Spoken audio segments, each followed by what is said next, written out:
വിഴിഞ്ഞം തുറമുഖവുമായിട്ട് ബന്ധപ്പെട്ട പ്രശ്നം തന്നെയാണ്. ഇതിൽ എല്ലാ കാര്യങ്ങളും പരിശോധിക്കുമ്പോൾ നേരത്തെ തന്നെ മുൻകൂറായി ആലോചിച്ചുറപ്പിച്ച ഒരു കച്ചവട രീതിയിലാണ് കാര്യങ്ങൾ കാണാൻ കഴിയുന്നത്. സെബി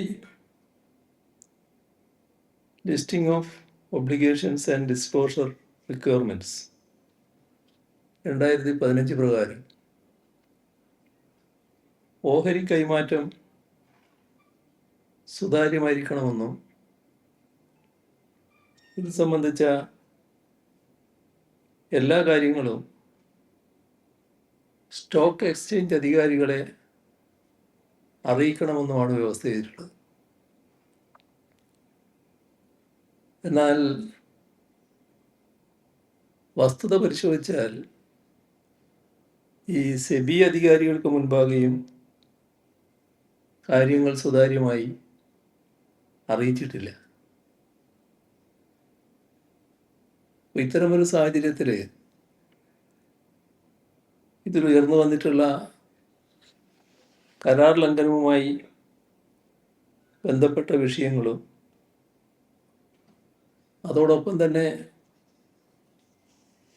പൊതു താൽപ്പര്യത്തിനും ദേശീയ സുരക്ഷയ്ക്കും വിരുദ്ധമായ കാര്യങ്ങളും ഉൾക്കൊള്ളിച്ച് സെബിക്കും സ്റ്റോക്ക് എക്സ്ചേഞ്ച് അധികാരികൾക്കും ഇന്നലെ ഞാൻ കത്തയച്ചിട്ടുണ്ട്. സംസ്ഥാന സർക്കാർ ഈ വിഷയത്തിൽ അടിയന്തര നടപടി സ്വീകരിക്കുന്നതായി കാണുന്നില്ല. ആവശ്യമായ ജാഗ്രതയും സംസ്ഥാന സർക്കാരിൻ്റെ ഭാഗത്തുനിന്നുണ്ടാകുന്നില്ല. അതുകൊണ്ടാണ് ഇത്തരമൊരു കത്തയക്കാനിടയായത്. സംസ്ഥാന സർക്കാരുമായി നേരത്തെ അദാനി ഒപ്പിട്ട കരാറിൽ